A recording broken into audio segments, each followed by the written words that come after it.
I'd like to bring up Edwin Mata. Edwin, I'm sorry we went a few minutes over, but you will still have your 30 minutes. For those who not familiar with Edwin, he's the founder and co-founder and CEO of Brickken. They are a cryptocurrency platform that enables real-world assets to be tokenized and traded on the blockchain. He has a very strong background in the legal, has an education in legal, has practiced as a lawyer. He's also a professor teaching at prominent universities, in addition to his career as a successful entrepreneur. So very appreciative of Edwin joining us. I attended, a couple of his events in the past. So very excited to have Edwin with us today. Without further ado, Edwin will be talking about tokenization of equities and restricted stock units. So over to you, Edwin.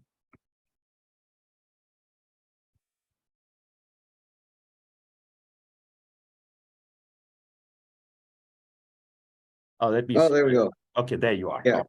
I couldn't unmute myself. I was like in the loophole. Hey, hello. Thank you very much for this invitation. Yeah, I'm not gonna talk anymore about me. Let's go straight to the essence of why you want to learn about equity tokenization and restricted stock units, which is going to be a theme, I believe, strongly in 2024. Now that tokenization is actually becoming more of a common theme.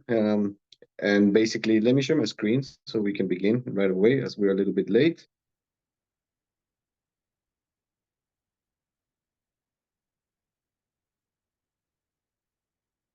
All right. Yeah, we can see. Yeah, thank you very much. So yeah, my background is I come from from being an M&A lawyer, and I always thought about the inefficiency of processes, especially when there was an acquisition or acquisition, capital increases and whatnot, right? The thing that I saw back in when I was working, especially big into being in data rooms, trying to understand everything that was happening behind a company, was that everything relies on a paper. Yeah, we can call it electronically a Word document and whatnot, and now you have electronic signatures, but it's still very static in the sense that you still have to comply and compile all the information and then make a decision. So you have to trust that your expertise lies there. So when you have an open ledger, it kind of like blew my mind back in 2016. That was when I first started learning about what were smart contracts and the open ledger technology, distributed ledger. But I was talking about open because it's public, right? So it was kind of like you have access to this database, that it's immutable, and all of these characteristics that you guys already are well aware. I'm not going to go with all of those factors, but it kind of like tick a box in my head, and I was trying to figure out how can you apply this technology for providing efficiency when it has to go with reconciliation process. So that means payment of shares, sale and whatnot. What were the characteristics? What was the last price? Whatnot. Then obviously asset settlement. Then I give you my shares, or I give you a specific amount of a different assets to really comply with my obligation. So there was a lot of things that for me was super interesting that to start analyzing. So in 2020, decided to jump on board and create Brickken. And during the past 3 years, I've seen quite the innovative states. Kind of like when I first heard about tokenization was in 2017, 2018. It was very early because the foundations as to how you can tokenize assets is not the technology base. It's always kind of like the adoption rate. It is also the legality behind it. And it's also what players are going to jump into this state, which is still being built, right? So you need to have those kind of like pioneers, but it was very much proof of concepts. 2018, 2019, there were some corporations trying to understand the digitization phase of their assets. Some banks started putting things on chain, but it was all private. So there was not really that big innovation, except just innovation departments making a check mark saying, yeah, we just tokenize something in a private ledger. So for that, might as well just do it on your AWS and don't go public. Now, 2020, 21, we started seeing more advances. Now, bonds being actually on public chains, which was kind of like a big detonant in the space. Kind of like now we can really use the full grasp of the technology to start understanding. 2022, 2023, innovation is still about pursuing. Yes, it was the crypto winter. We're still in it. But let's not forget that not everything is about being traded, right? So the crypto winter was due to the greediness of people, but not to the innovation phase. So in the back layer, companies, we're still trying to build and understand how tokenization is going to affect absolutely everything, because financial markets, as we understand them, are about to go through a big overhaul. They have been the same for years, but they have not been through that big innovation that it's now what it's where we are being. So in that sense, I strongly believe, and I'm a big believer, that equity is going to be tokenized. Stock markets are going to be tokenized. And it's not because of the technology, it's because of the characteristics and efficiencies that they bring to the table. So to put this into perspective, there's some calculations that people say, like, there's 300 trillion assets in private markets. So private markets, that means they're not public, so it's kind of like players in the back dealing with the private asset and the funding and whatnot. So it really doesn't matter the calculation. Let's just say trillions. Some of them are tradable online because there's aggregators, for example, things that are traded in Nasdaq, in other secondary markets, bond markets, in other countries and whatnot. So we can put them online because no longer people have to go to the stock market or Wall Street to actually be able to trade those kind of assets. So you can do it online. And now retail can even jump in. Like probably the best example now, tradables, it's Robinhood in the United States. They hit the whole retail market. So everybody has access to stock markets as simple and lean with a couple of clicks. And just maybe like 0.1% it's in a tokenized. This year we're about to finish probably alongside 200 billion being tokenized of real world assets, and that's basically nothing. So kind of like we have a lot of assets that are still not tradable in public markets, so they are still in the opaque kind of phase. Some of them are not even online, so they're still kind of like the paperwork or like the certificate of ownership and whatnot, or even a real world asset that it's not even online absolutely anywhere. So it's probably like a piece of art in some vault that nobody knows its real value. So all of that, there's going to be a phase that they come online, and maybe now with the tokenization phase, they just go straight on chain. So putting something on chain means that the value and the tradable of it and its full characteristic of the financial aspect now are reliant on chain. And just being on chain is you just using blockchain technology. I really hate the word cryptocurrencies for what we're doing, because it's not a currency per se, it's you actually doing a digital asset. So the digitization phase means you're mimicking what is the real world and embedding the mimic or digital twin on chain, and then putting that valuation on chain, which is kind of like they both become one. As crazy as it might seem that the real world asset and the digital asset become the same, it is true. And that's why you have to bridge them. And that's where the tokenization happens, because it is through tokenization that you can actually bridge the offline asset with the online asset. And obviously, why would you want to have everything on chain? Most and your answer is because transparency. Transparency at this level allows many players to be able to understand the real valuation and all the truth that is happening. So it is kind of like the most true value on pricing that you have. This is why Nasdaq works, because in some sense it is very transparent. When you go trade against an Apple stock, you know what is the valuation and exactly, I don't know, Monday 12 p.m. UTC plus zero. I mean, you can have those valuations. So that means when you go and buy that stock, you know what you're going against, or what is the order book and everything. So imagine all the real world assets, you have all the mass information, and it's public, because right now it's asymmetric information.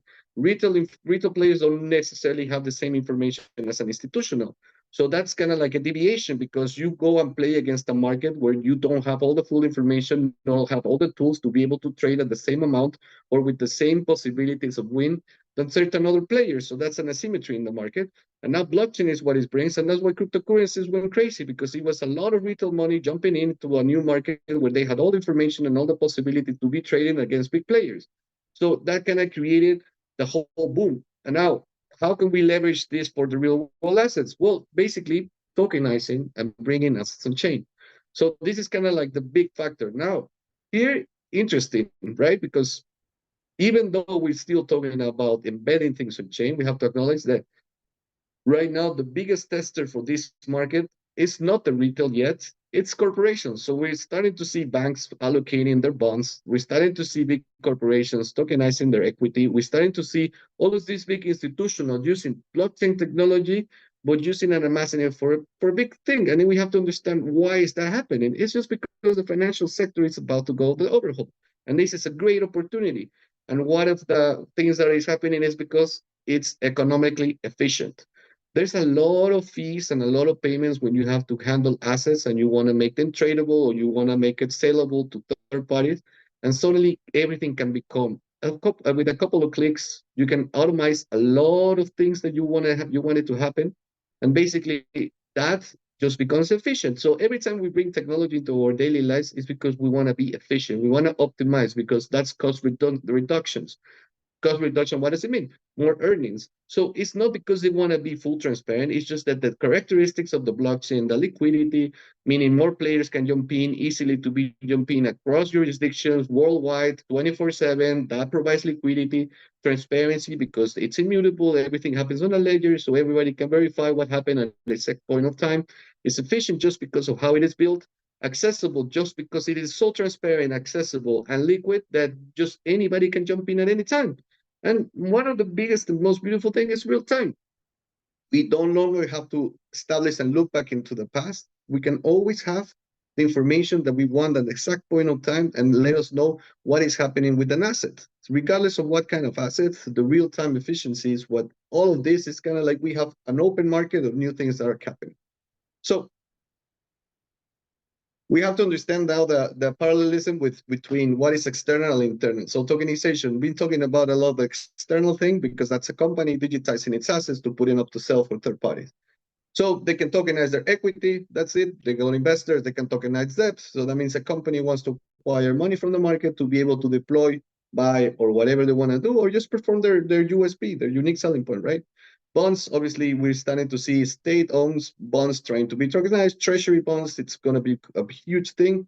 And even profit sharing, we all go into the same risk factor. So the company doesn't give equity, doesn't promise interest. They just say like, hey, we're looking to how can we gather liquidity from the market, and we go for a profit sharing ecosystem. So this is kind of like the company, right? But the company is owned by obviously the shareholders, but there's other players in the internal ecosystem. So while the external is mainly right now for funding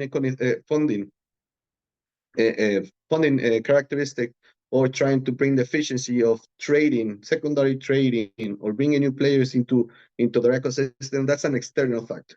If we want to go and analyze what is the internal factor, we have to understand that the company, it's a lot of people working for the same cause. So that's the shareholders, but the employees. So the restricted stock units is actually a term that does not come from anything related to blockchain.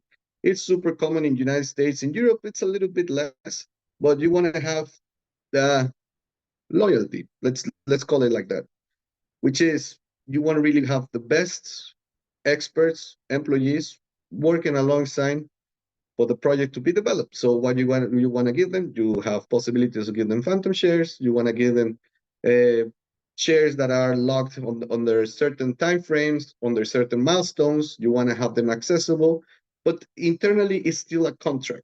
So back when I was becoming where I was an M&A lawyer, it was all about kind of like the RSU was a big pain because you want to know when you start selling your company to another one, what is the contracts that are going to be pushed to the bigger player, and also what is the transformation. Because if you promise your employees, let's say X amount of shares, and it gets bought by a bigger company or whatever it has to go, then you have to do what is the valuation. So you have to give them X amount of the new company. You have to verify what are the milestones. So it's a huge mess, just because it's all static. So contracts, it's kind of been the purest form of legal terms and whatever. So that's kind of like we still sign contracts. Some people even still signing with their ink pen. Then we have DocuSign and whatnot.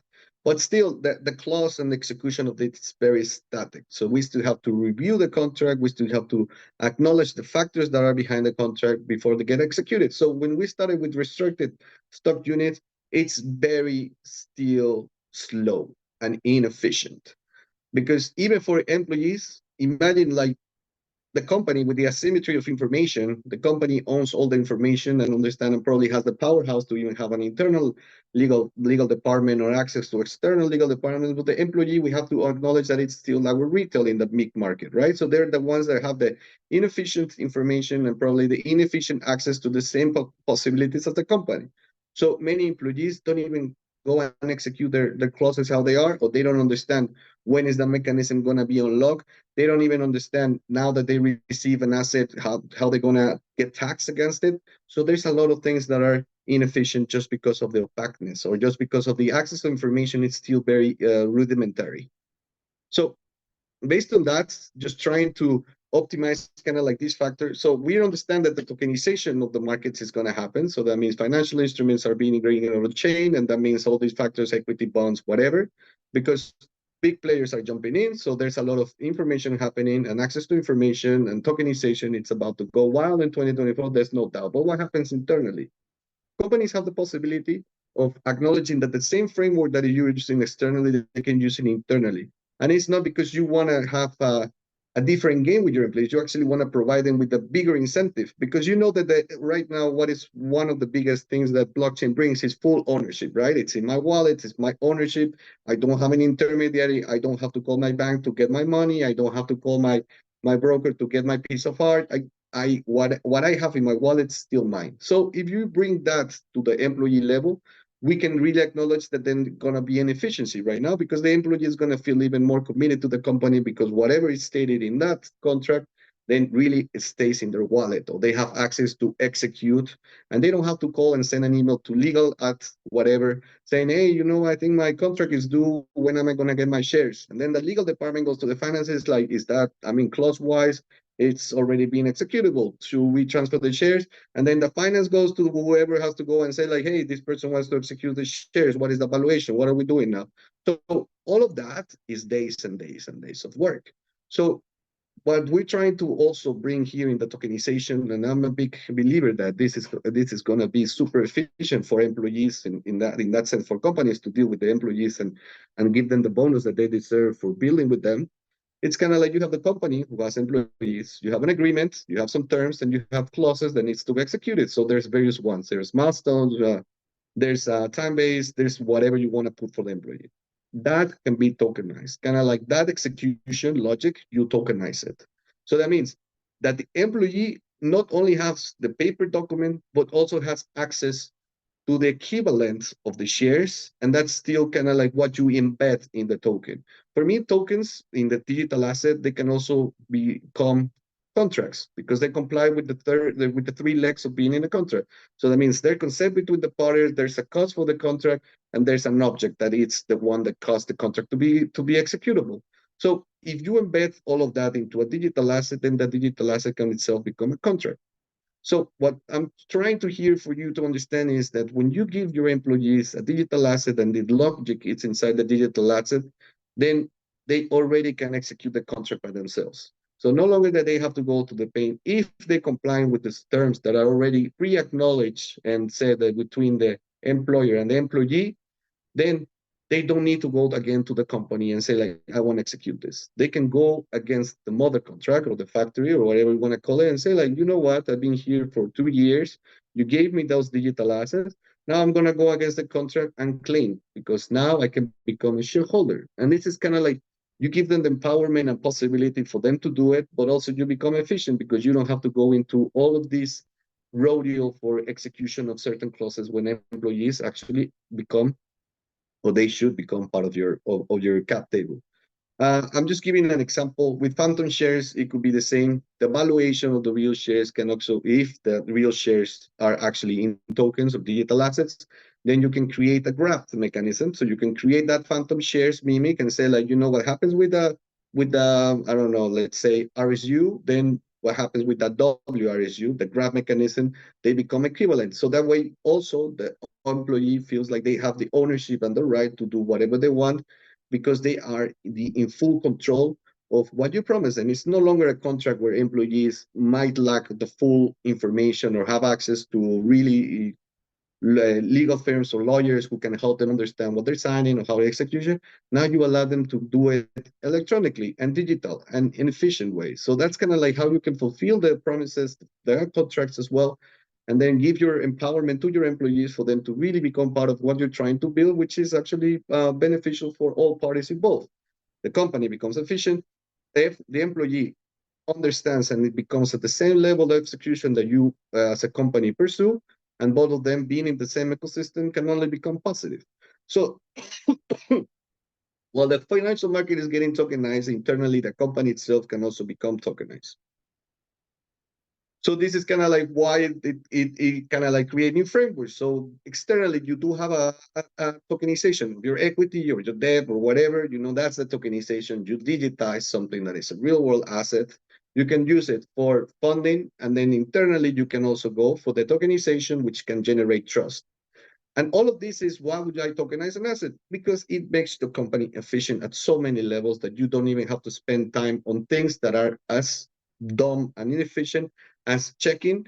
For example, if you're getting fund, that the investor really transfer the money into your bank account. That's kind of like as simple as it can get, but obviously imagine when you have thousands of investors. So imagine when you're going through acquisitions or rescissions of your business units and whatnot, then it becomes a huge hassle from a compliance point of view. But now with the openness and transparency of a public ledger, then you can create those frameworks and establish that what is happening, you don't even have to go and verify by yourself because it already happened, as the immutability of the blockchain and the transparency that it brings to the characteristics of the contracts that now you're trying to build just becomes way more efficient. So all of this is a new framework that might seem like it's technology of tomorrow, but nowadays people are actually testing this. Even myself at Brickken, we are establishing those kind of frameworks because we foresee that digitization, more than the blockchain technology is just a technology. That's it. Like AI is a technology and many other technologies will come and gone. But what you want to grab is the characteristics of that technology to implement it into something that you already have in your day-to-day, and you make it more efficient and optimizable for companies to be able to enter into this kind of era, right? So I think I am right on time. So I hope that through this brief introduction to what is tokenization for the equity side of companies and why they do it, but also the possibility that can be breached or can become from internally to employees, advisors, or whoever internally help you fulfill your cause, then tokenization should always be the answer. Thank you very much.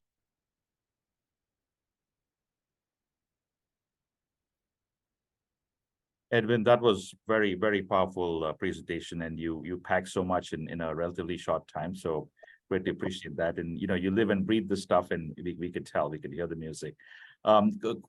Question for the corporations looking at doing this, right, or maybe at the enterprise level, what are some of the barriers I think that we need to overcome for them to fully come on board? Yes. So, I mean, commonly it is said the unknown, it's illegal, right? Kind of like just because you get pushed to a limit saying like this is how it's happening, this is legal, people tend to say like, no, it's not. Like, I need a law, right? I need that document that establishes that what you're proposing to me is legal. Luckily for us, there's big renovations happening across Europe especially, and in other countries as well, saying that securities can be embedded on chain. Corporate laws are now saying that the digitization of equity can happen. So it's kind of like that education that we're trying to push. It's not because it came through a regulation. Before, it was always available, but the unknown kind of like, and the ignorance just brings a big barrier for us to be able to push this narrative. So now with the new regulations and the updates that is happening, we can really push them to what legally it is established, because that's how they feel confident, right? So this is kind of like why also institutions are getting on board now, is because their compliance departments don't like to test. They will never jump unless it is clear as water the possibilities, or there's a regulation that clearly states that tokenization is doable. And now that door is being opened. So I do think that based on these renewals and updates that are happening, 2024 is going to be a better year than 2023. But looking in the outcome of the next 5 years, I have zero doubts that many companies and big companies and corporations are going to start embedding themselves on chain, just because once you put them that the legal barrier internally that they establish, compliance says check, done, perfect. I have my reticences, but it's legal. Then it comes for a budget level. And once you contrast how much they spend for the same procedures against automatization, then the answer is super clear because they save money and just make more earnings. So next 5 years, everything is going to be radically on chain. Amazing. Thank you for clarifying that. The second thing is around, regulation, the regulatory environment, right? And being in the US, sometimes I feel there is a lot happening outside the US. There's many entrepreneurs like, Boris joined us from Poland. You are, I believe, are in Barcelona and Spain, right? That's where you're based, Yes. right? And there's, many other entrepreneurs doing some cool things. There's a little bit of Dubai and Singapore as well. So you feel that being in Europe is more advantageous? Is it a better regulatory environment in Europe versus US, or just want to get your thoughts, right? I'm sure there's pros and cons and everything, but your thoughts. Absolutely. I mean, a lot has been said about United States being very reticent because that was the message throughout the SEC for the past 2 years and everything that has happened. But then again, uh, one call of ETF Bitcoin sends everything off the roof, right? So whatever happens at the macro level, it still needs to come out of the biggest market. So we're talking here that United States is still the biggest market out there in the world. While now other markets are becoming more accessible, such as Europe, big innovations happen in Asia, Japan pushing a new law becoming bound on 2024 that companies can get now invested via digital assets. So all of these other countries, while they're prepping up and acknowledging it, the boom will happen the day that all of this just becomes easier from the United States. So kind of like while the rest, we are securing our spot because innovation is what also makes economies fulfill their things. United States is still United States. So for the time being, other countries are more lenient into digitization and asset and digital assets, but everybody's still looking when is this going to happen in the United States. Wonderful. Edwin, thank you so much for clarifying that and also for your presentation. I will follow up with you, also get your recording of this copy out to you, and we'll connect in a few days. Once again, you joined us fairly late, greatly appreciate it, and hopefully we'll No have worries. that in the future. All Thank right. you very much. My pleasure. Thanks for the invitation. Goodbye.